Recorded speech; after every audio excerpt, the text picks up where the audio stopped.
ल आजको कार्यक्रम कोदाको कार्यक्रम छ। कोदो स्वाट पार्ने यो त जानु भएको छ।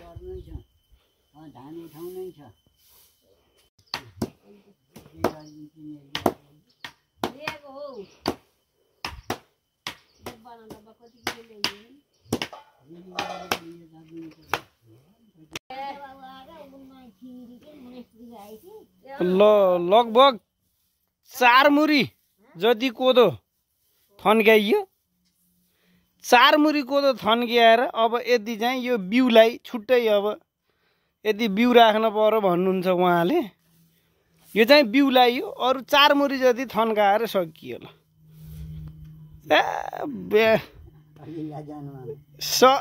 नभन्नु नि यहाँ झ्याउ हुन्छ। यहाँ सब यहाँ काम गरेर यहाँ लोथ परेर यहाँ यस्तो छ। खासै अहिलेको वर्ष खासै धेरै भएन कोदो। यो मान्छे ठटाएको यो स्वेटर आउनु पर्ने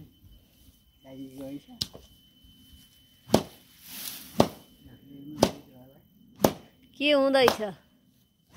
हामी त यहाँ कोदो ठटाइने काम भइरहेछ। ए कति भयो? हुन त अघिको पनि भनेको थिएँ 4 मुरी जति थन्क्याइयो। हजुर अब यो बिउलाई हो, यति भए बिउलाई हुन्छ होला अर्को वर्षलाई।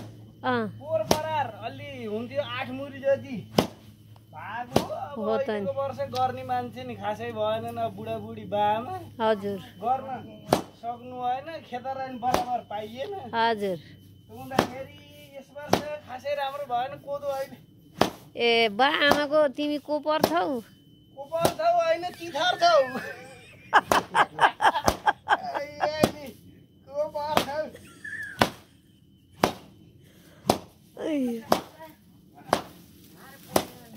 ठाटाउँदा लोथ परियो हैछ त नि।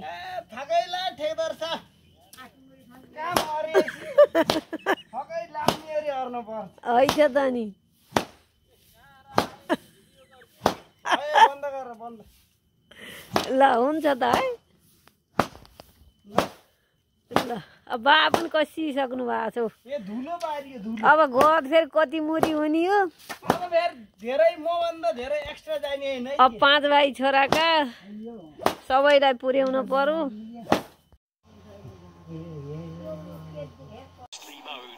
ल वहाँ स्टिभ स्मिथको फ्यान यता हेर्नुहोस् एक फेर। स्मिथको फ्यान होइन। ल वहाँ हेर्नु म्याच।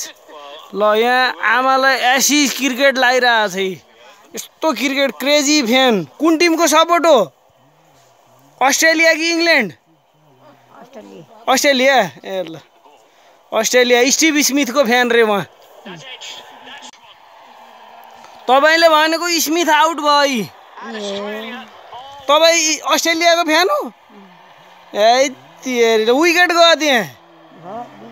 है तिहेरीका त तपाईँले सपोर्ट गरेको त विकेट गयो यार।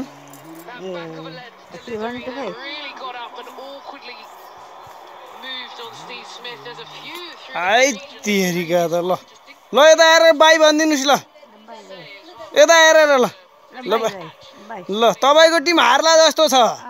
मेरो टिम इङ्ल्यान्ड हो। ल नुहाइ खाने कार्यक्रम छ सुरु आजको दिनको। ल टिका लाएर नुहाइको टिका। ल आजको कार्यक्रम छ्याक्क पार्ने हाम्रो योजना छ।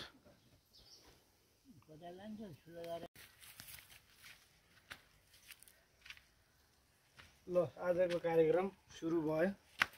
मोल बोकेर सब छ्याक्क पार्ने योजना छ। पुरै ढकाउनु पर्छ नि।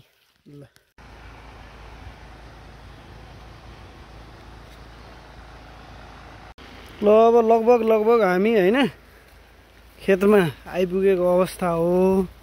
हामी त के हो र कोही छैन, म एक्लै। ल यहाँबाट हाम्रो इलाका सुरु भयो। इलाका यहाँबाट यता तलतिर अब यता सबै यतातिर सब ढकाउने योजना हो। अब हेरौँ अब कति सकिन्छ। अब गर्दै जानु पर्यो के कस्तो हुन्छ।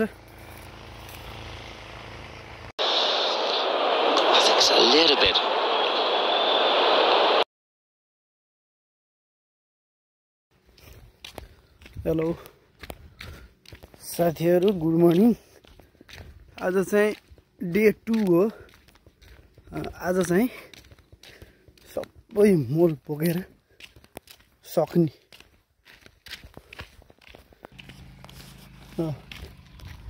यस्तो छ वेदर, बिजोग रमाइलो छ वेदर।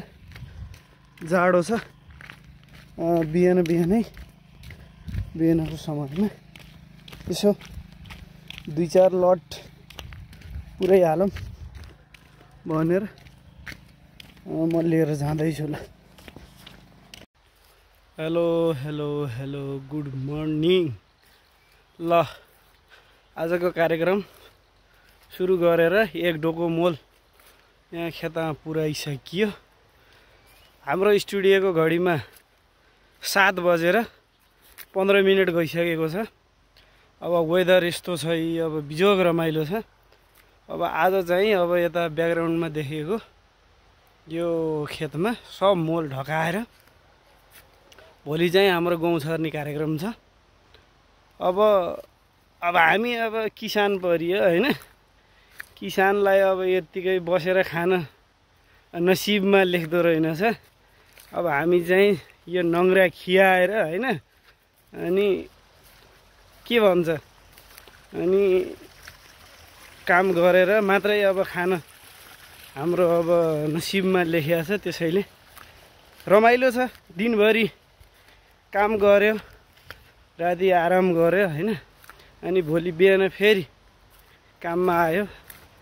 अब यस्तै छ, चलिरहेछ। जे होस्, जति काम गरे पनि जे गरे पनि यो माटोसँग खेल्न अनि यो माटोमा हिँड्न पाउँदा धेरै खुसी लागेको छ। एकदम रमाइलो छ। गाउँघरको जीवन यस्तै छ, जे छ रमाइलो छ, बवाल छ। म इन्जोय गरिरहेछु। हस्त, धन्यवाद।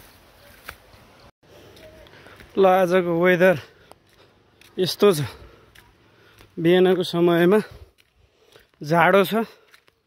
जाडोमा मोल बोक्यो भने तातिन्छ। अनि खाना खाने टाइमसम्म कम्तीमा पनि 4-5 डोका मोल खेतमा पुर्याउन सकियो भने अनि दिउँसोलाई चाहिँ सजिलो हुन्छ। आज चाहिँ यो मोलको कार्यक्रम सक्ने मेरो योजना छ। एक्लै छु। एक्लै भए पनि म आज भ्याउने लक्ष्य लिएर अगाडि बढेको छु। ल कार्यक्रम मोल ल्याउने छितर्ने यो कार्यक्रम भइरहेछ। यहाँबाट हाम्रो भयो। अझ एक फेर यो खुलेको आकाश, यो वन, खोला नाला। अनि के खान्छस् त त्यस भए? के खान्छस्? दुध घिउ खाइन्छ, मोही खाइन्छ, काम गरिन्छ। यहाँ एकजनाले के खान्छस् भन्दैछन् क्या? के खाइन्छ? जाँड रौसी खान भएन बाहुनको छोरो? दुध घिउ मोही ठोक ठोक। ल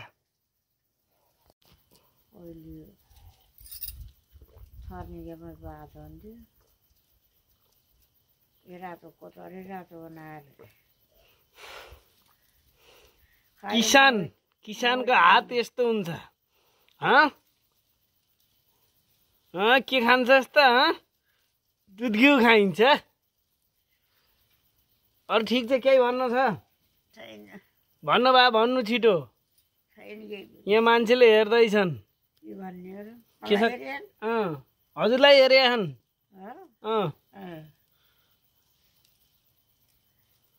ल त्यसमा केही भन्नु छैन?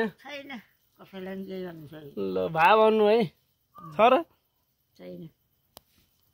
ल हुन्छ त ल है काम जारी छ अब यसो रेस्ट थियो अब 5-10 मिनटको यहाँ मोही छ फेरि आउने फेरि दबाउने अहिलेलाई चाहिँ एक प्याक खाइयो अहिले एक प्याकले मान्यो हरेकचोटि एक प्याक एक डोको एक प्याक ल उहाँले पनि अब खाता खोल्नु हो सुरुवात उहाँले पनि अब गर्न लाउनु हो ल फाइनल्ली यो अंग्रेजीमा फाइनल्ली नेपालीमा हे भगवान बल्ल बल्ल भ्याइयो साह्रै दुःख पाइयो त के भन्नु जे होस् रमाइलो भयो आनन्द भयो काम गर्न पाइयो हिजोदेखि कार्यक्रम सुरु गरेको हिजो बिहानदेखि अब आज बल्ल यति बेला भ्याइयो फाइनल्ली अब सकेर